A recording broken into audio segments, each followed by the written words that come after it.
Good morning everyone and welcome to my channel Indian blogger Bipasha. I hope आप सभी लोग अच्छे होंगे। आज मैं आप लोगों के साथ मेरे हस्बैंड की कोविड जर्नी शेयर करूंगी। मतलब उनको जब कोरोना हो गया था उस टाइम पे वो कैसे सिचुएशन से गए, मैं उनके साथ कैसे स्ट्रगल किया, ये सारे कुछ मैं आज आप लोगों के साथ शेयर करूंगी। तो उससे पहले देख लेते हैं आज सुबह से मैंने क्या क्या काम किया। तो अभी बज रहे सुबह के 6 और मैं अभी आ चुकी अपनी किचन पे चाय बनाने के लिए, क्योंकि आज मेरे हस्बैंड जो है वो काम के लिए जाएंगे। मतलब आफ्टर कोविड, उनको कोरोना होने के बाद वो आज पहली बार अपने काम के लिए जाएंगे। तो इसीलिए मैं आज सुबह जल्दी उठ के उनके लिए चाय नाश्ता ये सब कुछ बना रही हूँ। तो चाय बिठा के मैं अभी यहाँ पे आ चुकी हूँ अपने लिए नींबू पानी बनाने के लिए। मैं सुबह सुबह गर्म पानी के साथ जो है नींबू लेती हूँ, तो वही मैं अपने लिए बना रही हूँ। मैं सुबह उठते ही नींबू पानी पीती हूँ, फिर मैं चाय पीती हूँ। तो देखिए मेरा चाय जो है वो भी बन चुका है। अभी मैं इसे लेके हॉल पे जाऊँगी, वहाँ पे मेरे हस्बैंड के साथ बैठ के मैं चाय पीऊँगी। तो चाय पीने के बाद मैं अभी आ चुकी हूँ किचन पे फिर से मेरे हस्बैंड के लिए नाश्ता बनाने के लिए। तो आज नाश्ते में बना था आलू के पराठे। काफ़ी दिनों के बाद जो है मैं आज आलू के पराठे बनाई थी। मेरे हस्बैंड जो है इतने दिनों से कुछ रिच खाना नहीं खा रहे थे, क्योंकि उनको मना था। इतने दिनों से वो दलिया पोहा ये सब कुछ हल्का खाना ही खा रहे थे। तो 2 दिन पहले मैं डॉक्टर से कंसल्ट किया, तो डॉक्टर ने बताया जो हाँ अभी वो थोड़ा सा हल्का फुल्का मतलब रिच खाना खा सकते हैं। तो इसीलिए काफ़ी दिनों के बाद जो है मैं उनके लिए आलू के पराठे बनाई थी। तो नाश्ता करने के बाद देखिए वो काम के लिए रेडी हो चुके हैं। अभी वो निकल जाएंगे और वो आज काफ़ी दिनों के बाद काम के लिए जा रहे थे। अंदर से खुशी भी महसूस हो रहा था और टेंशन भी हो रहा था। देखिए वो निकल गए हैं। अभी मैं यहाँ पे आ चुकी हूँ जहाँ पे मेरे हस्बैंड बाइक वगैरह रखते हैं, वहाँ पे उस जगह को सही करने के लिए, क्योंकि काफ़ी धूल मिट्टी जम गया था। इतने दिनों से वो बाइक वगैरह नहीं निकल रहे थे, तो इतना धूल मिट्टी नहीं आ रहा था। लेकिन 2-3 दिनों से क्या है वो गाड़ी निकल रहे बाहर। हम दोनों क्या बाहर जा रहे सब्जी वगैरह ख़रीदने के लिए, दोनों साथ मिलके। इतने दिनों से क्या मेरे हस्बैंड के फ्रेंड जो है वो मार्केटिंग करके दे रहे थे। तो अभी जो है हम दोनों ही मार्केटिंग करते हैं, दोनों मिलके जाते हैं शॉपिंग, मतलब शॉप पे, फिर वहाँ से सब्ज़ी वगैरह लाती हूँ। तो देखिए आज भी मैं तैयार हो रही हूँ, मेरे हस्बैंड के साथ बाहर जाऊँगी। आज बिल्कुल सब्ज़ी ख़त्म हो चुका था घर पे, तो इसके लिए मैं यहाँ पे तैयार हो रही हूँ। और तैयार क्या, मैं ज़्यादा कुछ तो नहीं करती हूँ अभी फ़िलहाल। कोरोना की वजह से लिपस्टिक वगैरह भी नहीं लगाती हूँ। तो यहाँ पे मैं टोनिंग कर रही हूँ सबसे पहले, फिर तो मैं एक डे क्रीम यूज़ करती हूँ और सनस्क्रीन तो मैं अप्लाई करती ही हूँ। सनस्क्रीन के बिना मैं कहीं पे भी नहीं जाती हूँ दिन के टाइम पे। तो मैं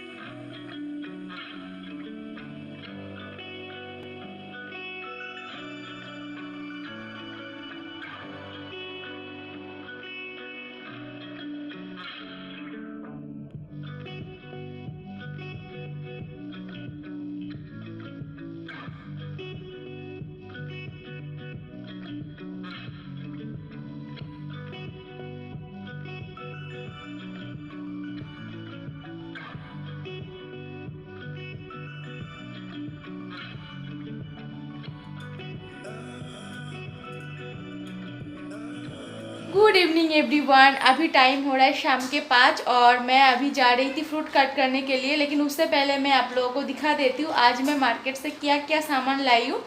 मैं जो भी मार्केटिंग करके लाई थी वो सब कुछ मैं बाहर ही छोड़ दिया है, क्योंकि मैं जैसे बाहर से कुछ सामान खरीद के लाती हूँ वो तुरंत ही अंदर नहीं लेती हूँ, उसको पहले बाहर छोड़ती हूँ, फिर उसे अच्छे से धो करके फिर मैं सब्जी वगैरह फ्रिज में रखती हूँ। और बाकी के सामान जो भी है मैं उसके जगह पे बाद में रखती हूँ। पहले उसको धो के अच्छे से सैनिटाइज वगैरह करके फिर मैं उसे अपने जगह पे रख देती हूँ। तो चलिए आप लोगों से शेयर करती हूँ आज मैं मार्केट से क्या क्या लाई हूँ। तो ये सारे सब्जियां मैं आज मार्केट से लेके आई हूँ।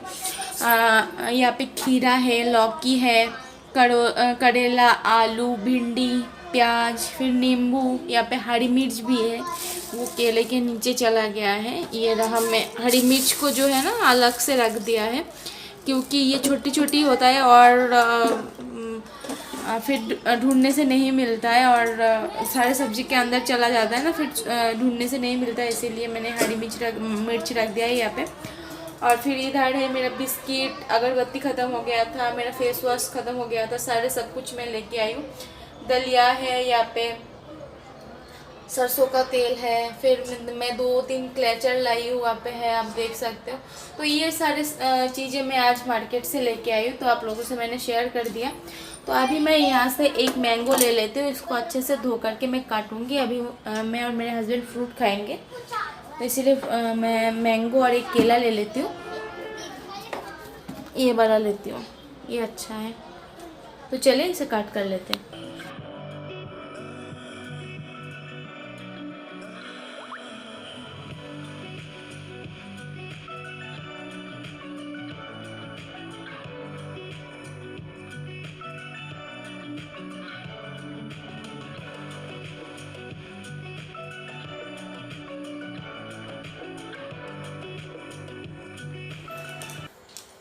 तो इवनिंग के सारे काम कंप्लीट करने के बाद मैं बैठ गई हूँ आप लोगों से थोड़ी सी बातचीत करने के लिए।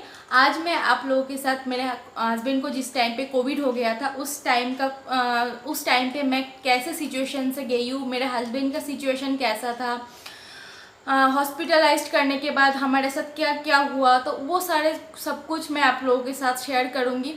बेसिकली मैं बंगाल से बिलोंग करती हूँ, मेरे लैंग्वेज से आप लोगों को पता चल रहा होगा। तो मैं यहाँ पे अकेली रहती हूँ, मतलब मेरे हस्बैंड और मेरे डॉटर यहाँ पे रहती हूँ। तो उस टाइम के दौरान मेरे डॉटर कहाँ पे थी और मैं कैसे सब कुछ अकेला हैंडल किया, और विलेज से कौन कौन आए थे, सब कुछ मैं आप लोगों के साथ शेयर करूँगी। एक वीडियो मैं पूरा कंप्लीट नहीं कर पाऊँगी, इसको मैं पार्ट करके 2-3 वीडियो में शेयर करूँगी। कहाँ से शुरू करूँ वो ही मैं सोच रही हूँ, क्योंकि उस वापस लेके आई हूँ और भगवान ने उनको कहाँ से वापस भेजा है तो वो मैं ही जानती हूँ। तो मैं वही, जब भी मैं सोचती हूँ उनकी हालत के बारे में, उस टाइम पे उनकी सिचुएशन जो था, जब भी मैं सोचती हूँ अभी भी मैं सहम जाती हूँ। और पता नहीं उस टाइम पे भी मेरी हालत ऐसी थी, मतलब मैं उम्मीद खो चुकी थी, पता नहीं क्या होगा क्या नहीं होगा, ऐसे दोहरी ख्याल में मैं उस टाइम पे, मतलब ऐसा सिचुएशन ज़िंदगी में मैं लाइफ में कभी नहीं देखा। और मेरे हस्बैंड के साथ जो होगा मैं कभी ज़िंदगी में नहीं सोचा था, जो मैं मेरे हस्बैंड को इस समय में ऐसे देखूँगी, ऐसे मैं कभी नहीं सोची थी। तो वही मैं आप लोगों के साथ शेयर करूँगी। मैं, मेरे डॉटर और मेरे हस्बैंड, हम तीनों यहाँ पे रहते। और मेरे हस्बैंड को लास्ट फीवर आया था 15 अप्रैल को।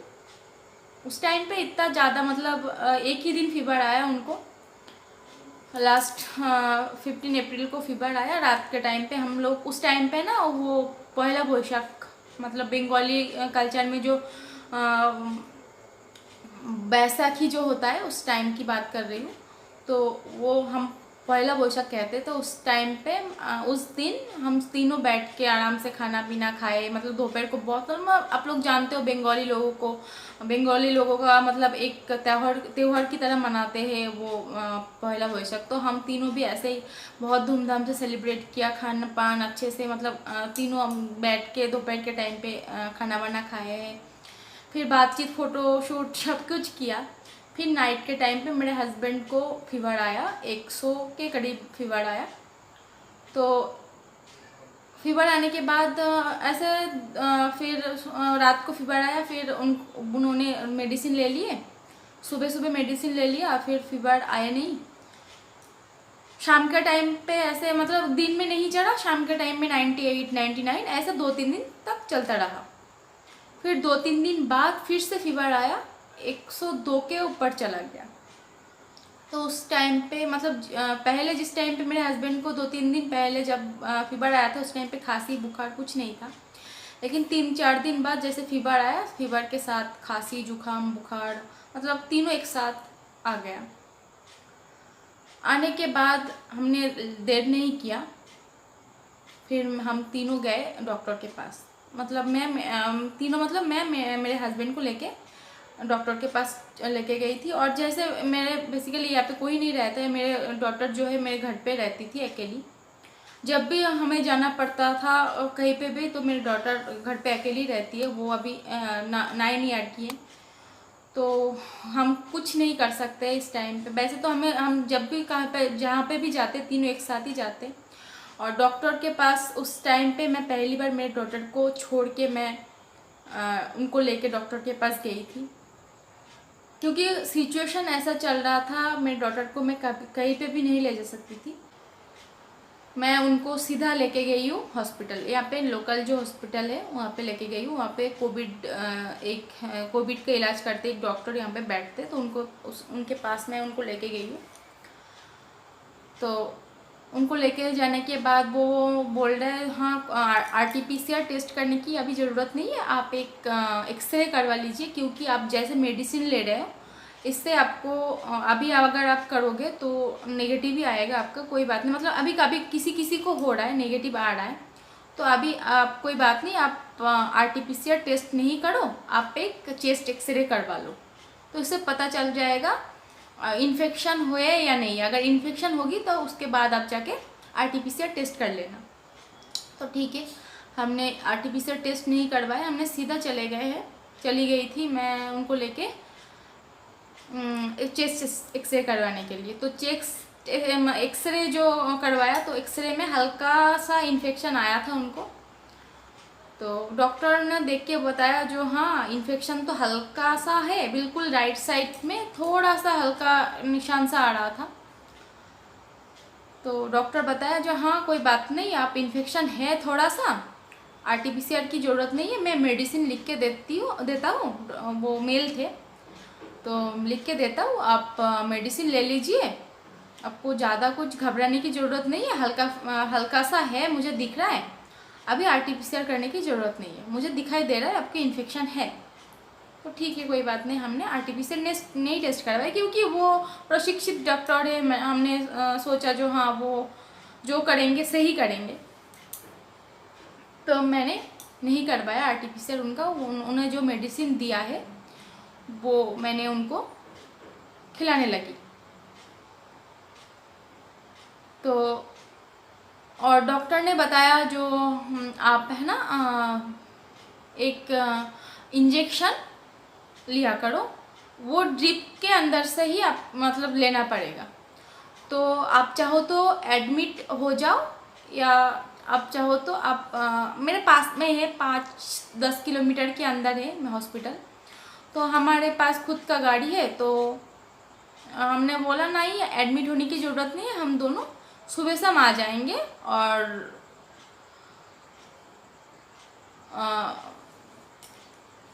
सुबह शाम आ जाएंगे और इंजेक्शन लेके फिर दोबारा घर चले जाएंगे। एडमिट होने से डर रहे थे, तो इसीलिए उनको मैं एडमिट नहीं करवाई थी,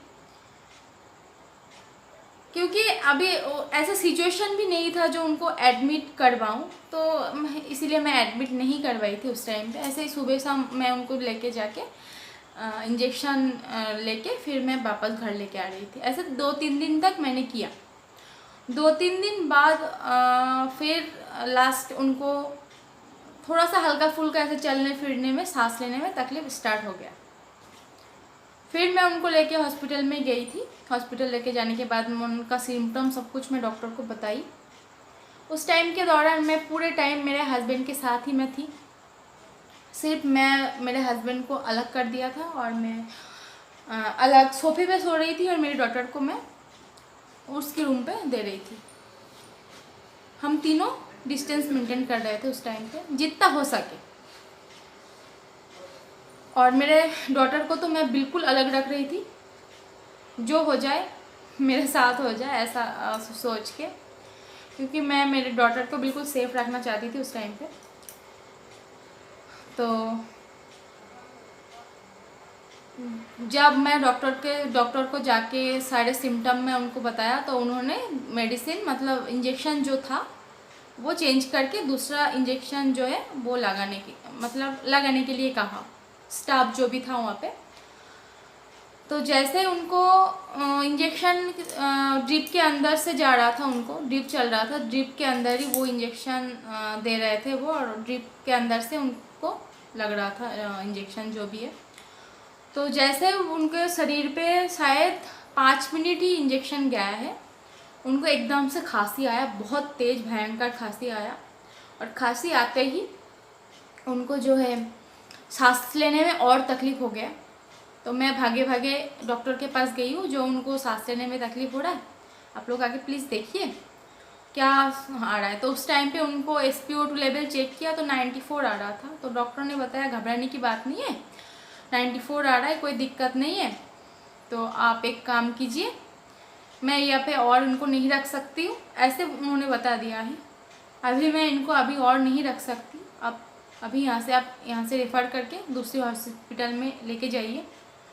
आप चाहो तो घर पे भी रख सकते हो, क्योंकि अभी इनको एडमिट करने की ज़रूरत नहीं है, क्योंकि 92 के 94 तो नॉर्मल है, 92 जब होगा तब एडमिट करने की आवश्यकता है। लेकिन मैं कोई रिस्क नहीं लिया था उस टाइम पे। मैं मेरे यहाँ पे एक जेठ जी रहते, उनको कॉल किया, वो आए, और मेरे हस्बैंड के कुछ फ्रेंड यहाँ पे रहते, तो उनको मैंने कॉल किया। वो लोग जो फ्रेंड मैं बताई, वो लोग बहुत ही हेल्प किए उस टाइम पे हमारे, बहुत मीन्स बहुत ज़्यादा। वो ऐसे कोई अपना भी कोविड के टाइम पे किसी का नहीं करते, ऐसा किया उन लोगों ने। मतलब जिस टाइम पे मेरे हस्बैंड ICU तक उनको ले जाना पड़ा था, तो उस दौरान भी उनके पास जाके PPE किट पहन के उनके पास जाके उनको दिलासा दिलाया, जो नहीं कुछ नहीं होगा, आपको हमारे साथ घर जाना है, हमारे साथ पार्टी करना है फिर से। तो ऐसे जाके उनको दिलासा दिलाए थे। तो अभी मैं हंस रही हूँ, लेकिन उस टाइम का सिचुएशन मुझे पता है, जो मेरे साथ क्या हुआ है और मेरे हस्बैंड के साथ मैं उनको कैसे हॉस्पिटल से घर लाई हूँ, मुझे पता है। तो उस दौरान मैं मेरी डॉटर को, मतलब एकदम से मेरे दिमाग में आया मेरी डॉटर को किसी के पास शिफ्ट करना पड़ेगा, क्योंकि मेरे हस्बैंड ऐसे सिचुएशन में नहीं थे वो कुछ डिसीजन ले। मैं सब कुछ डिसीजन लिया, लाइफ में पहली बार मैं सब कुछ डिसीजन मैं खुद से लिया है। तो मैं मेरे डॉटर को मेरे जो हस्बैंड के जो फ्रेंड बताया उनके घर पे भेज दिया उसी रात को, और मैं उनको लेके उसी दिन रात के टाइम पे नाना करके 4-5 हॉस्पिटल मैंने घूमा, लेकिन उस दिन कहीं पे भी कोई जगह नहीं था, बेड अवेलेबल नहीं था, ना ही ऑक्सीजन अवेलेबल था। तो जैसे तैसे एक डॉक्टर से रात के टाइम पे बात हुआ, मेरे जेठ जी के लड़के हैं, उनके एक फ्रेंड है, तो उनके साथ बात हुआ। तो वो बोला कल सुबह आ जाओ हॉस्पिटल में, कल सुबह तक एक कोई कुछ ना कुछ करके एक बेड की इंतज़ाम हम कर सकते हैं, क्योंकि अभी ऐसा सिचुएशन है, अगर डॉक्टरों को भी कुछ हो जाए तो हमें भी बेड नहीं मिलेगा। तो ठीक है, उस रात को हमने जैसे तैसे गुजारी हूँ। वैसे तो उनके घर पे गई थी मैं, तो उन्होंने एक कमरा दिया था हम दोनों के लिए, मैं मेरे हस्बैंड के लिए। तो उनको लेके मैं दरवाजे के पास ही मैं बैठी थी, क्योंकि उनको सांस लेने में बहुत ज़्यादा तकलीफ़ हो रहा था। मतलब उनको लाइफ में ऐसे सिचुएशन में पहली बार देखी थी, जो वो ऐसे सिचुएशन से जा रहा है। और मैं मेंटली बहुत ही वीक थी उस टाइम पे। अभी थोड़ी सी उनके ऐसे सिचुएशन के बाद मैं थोड़ी सी स्ट्रांग बन गई हूँ। तो पूरी रात ऐसे मतलब दरवाजे के पास ही बैठ के मैं बिता दी। फिर सुबह 9-9:30 बजे के करीब मैं उनको लेके हॉस्पिटल में पहुँच गई हूँ। पहुँचने के बाद उनको 10 बजे की करीब मैं हॉस्पिटल में पहुँची थी। तो 10 बजे से लेकर 4:30 बजे तक मैं एक एक की पैर पड़ी जाके, जो एक बेड की व्यवस्था कर दीजिए, एक बेड की व्यवस्था कर दीजिए। लेकिन ऐसा सिचुएशन था, कौन क्या करेगा। तो इमरजेंसी में जैसे तैसे उनको शिफ्ट करवाई मैं, मतलब इमरजेंसी में डाली हूँ उनको। इमरजेंसी रूम से मतलब बेड ही नहीं मिल रहा था। कोई आके बोला जो हाँ करेंगे आपको, अगर कोई मतलब बेड की इंतज़ाम करेंगे, अगर किसी का डिस्चार्ज या किसी का डेथ हो जाए तो उसी बेड के आपके हस्बैंड को मैं शिफ्ट करवा सकता हूँ। तो ठीक है, मैं ऐसे इंतज़ार कर रही थी। तो 4:30 बजे के करीब उनको बेड मिला, एक बुजुर्ग महिला थी, उनका डेथ हो चुका था, तो वही बेड मेरे हस्बैंड को मिला है। तो आज की स्टोरी मैं यहीं तक करती हूँ। हाँ, कोविड वार्ड से लेकर आईसीयू तक मैं आगे की जर्नी में आप लोगों को दूसरी वीडियो में बताऊंगी। तो आशा करती हूँ आप लोगों को मेरा जो ब्लॉग है आगे की वो अच्छा लग रहा है। अगर अच्छा लगे तो प्लीज़ लाइक कर दीजिए, मेरे वीडियो को आगे बढ़ाने के लिए शेयर कीजिए और सब्सक्राइब कर दीजिए मेरे चैनल को, क्योंकि आप लोगों की सपोर्ट की मुझे बहुत आवश्यकता है। तो चलिए मिलते हैं दूसरे ब्लॉग में, तब तक के लिए